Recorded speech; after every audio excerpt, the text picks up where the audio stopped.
1, 2, 3, 4. I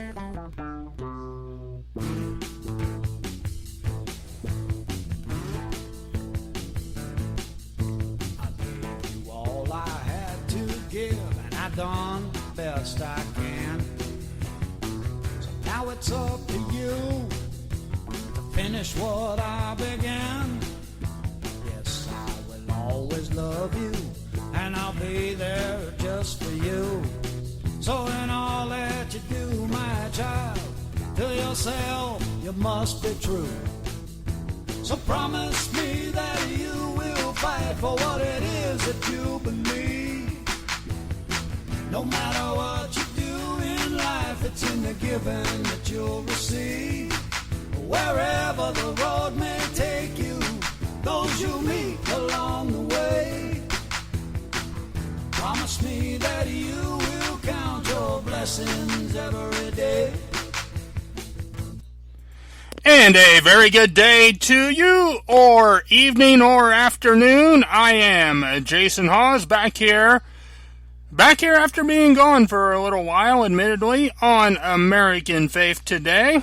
And I think I needed to take some time to kind of reboot myself in more ways than one, and certainly in life we do get busy as well, and that also was a part of it, but went through, didn't necessarily go through a whole lot of things personally speaking, but needed, like I said, just basically needed a reboot, I think, to get back to doing this again, and to get motivated to getting back to doing this again. Enough said, I suppose. Maybe at some point in the future, might go a little deeper into it. Perhaps so, perhaps not. But anyway, it is good to be back at this point, and it is fantastic to have you here with me and to have you listening. And as I am recording this, I do want to say Happy New Year to all of you as well, even though by the time you will have listened to this, no doubt, it may be after New Year's Day, but it is nevertheless still obviously very early in the year, and it's actually New Year's evening, not New Year's Eve, but it is New Year's evening as I am recording this. And with it being a holiday, I was able to have the entire day off from work as well, which for me, quite honestly, is a blessing and a curse. It is nice to have the time off, but with the way that I am classified, if you will, as a contractor, if I do not work, I do not get paid. So unfortunately, nice to have the time off, but also it would be nice to have the money in the pocket or in the bank account or checking account as well. But with that time off, obviously I have had plenty of time today to study things, to research things, and to get everything together to do a show, to do a podcast here for you.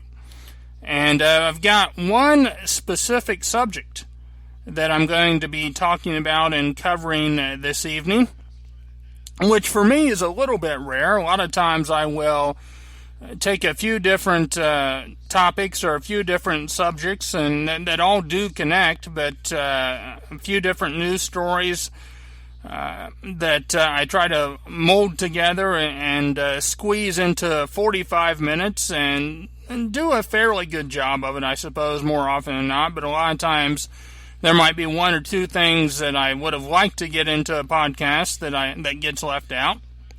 But while I do have plenty of stories and commentary and points of view on this one subject, it is just one subject tonight. And it concerns it concerns the Middle East. And it concerns, of course, not just the Middle East, although that is a very important region, but also our presence and our activities in the Middle East, and specifically, as we are here now on January 1st, 2020, which seems amazing, incredible, and not quite real to be saying here we are in 2020, but nonetheless we are. It says it right down here on my computer. I don't think my computer would lie to me, but then again, who knows? But from everything I can tell, it's 2020 anyway. But at the end of what we can now say last year, we had an event transpire at the American Embassy in Baghdad, Iraq. And unless you've been perhaps living under a rock or not paying attention to the news, which I can understand maybe sometimes wanting to escape from the news of the day, since many times it's not particularly good.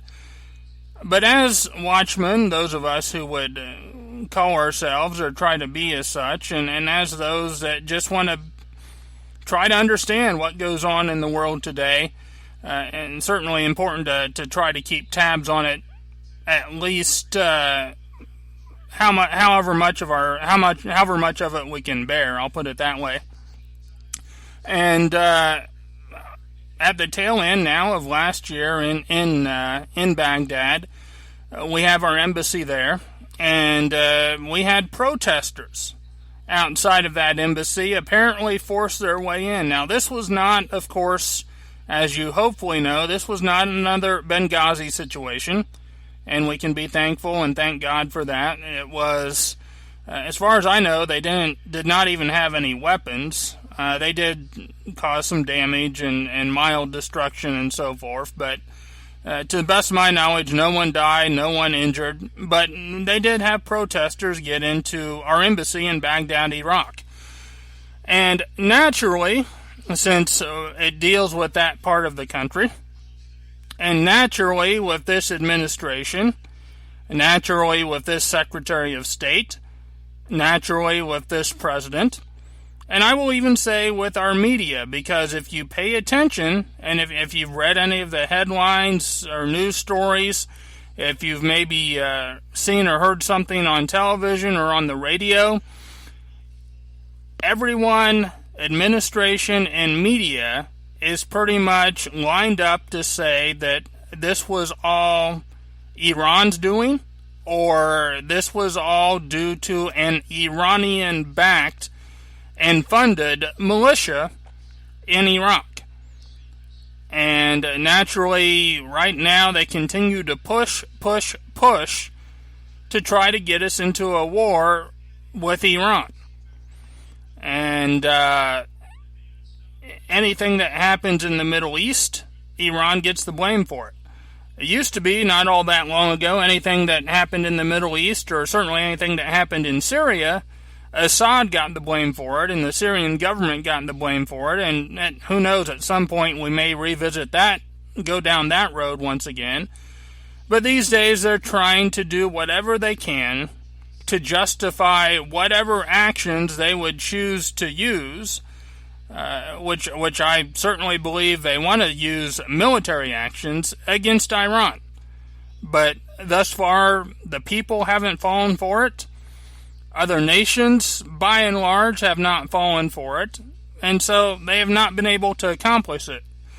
But I wanted to, again, take the time, and I wanted to try to see what we could pull out of this, and see if we can't separate truth from fiction, because you get a lot of fiction from not only this government, but from governments and administrations in the past as well, and you get a lot of fiction from our media as well.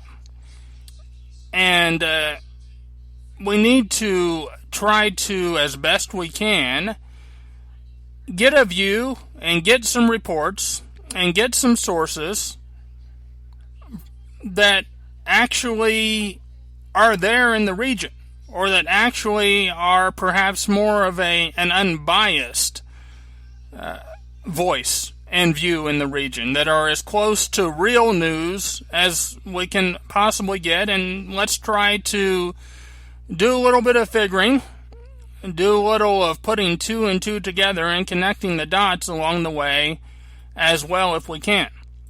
Now, the first source or first bit of commentary I want to take you to and I want to utilize here, it actually comes from a blog, and it's a combination of two blogs. It's the northerntruthseeker.blogspot.com. Now, this guy is actually Canadian, and he has a list on his particular blog site, off to the right, kind of the right-hand column, if you will, of other blogs that he recommends other blogs and sites that he recommends that you check out, pay a visit to. And he specifically references one of them here, which is a blogger also in Canada who goes by the pen name or screen name of Green Crow, who I believe is female, who has a blog called Green Crow as the Crow Flies. But the article or the piece here from northerntruthseeker.blogspot.com, U.S. airstrikes in Iraq, great article from Green Crow, U.S. under barrage of criticism over strikes in Iraq. And he introduces this by saying that he is, the United States is claiming this as retaliation. Just so you know, if you didn't know, for a rocket attack against the U.S.-run K-1 Forward Operations Base in northern Iraq near the city of, and I may get the pronunciations incorrect from time to time, but near the city of Kirkuk. And he talks about how he's been watching the Jew spew media reports over most of the day, and they're not correct in his view, or in mine, in all likelihood. But this blogger, Green Crow, and her piece, she starts out, does anyone else ever wonder what would happen in the United States if the U.S. actually brought home all of its soldiers stationed in foreign lands who are currently interfering in domestic/regional politics and generally raining mayhem down on darkies, probably a code name for Muslims, if you will, all over the globe? Can you imagine these tens of thousands of trained killers coming home and sitting benignly in front of their TVs twiddling their thumbs? Boggles the imagination, so it does. I am sure, she says, it keeps the purveyors of the, quote, deep state up at night worrying and wondering how to keep these blood-curdling monsters, and there's a link here to Eddie Gallagher, the Navy SEAL who Trump recently pardoned, who his own SEAL team members and subordinates called evil and a monster, and they're the ones who turned him in, wondering how to keep these blood-curdling monsters away on foreign soil. Heck, they could even come home and turn their bloody fangs on their progenitors in the military/industrial/governmental complex.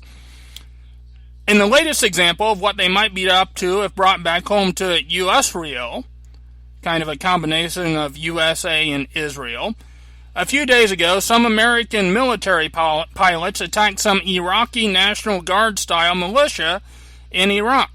Now, these Iraqi and Iranian soldiers, I'm not going to say Iran doesn't have an influence or doesn't have any input or skin in this, so to speak. They do.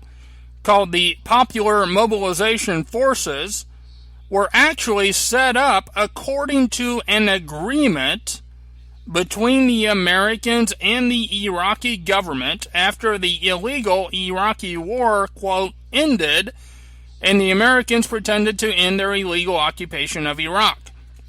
Now, this militia, again, set up, keep in mind, by an agreement or under an agreement between our country and the, quote, Iraqi government, which again, basically we have set up there.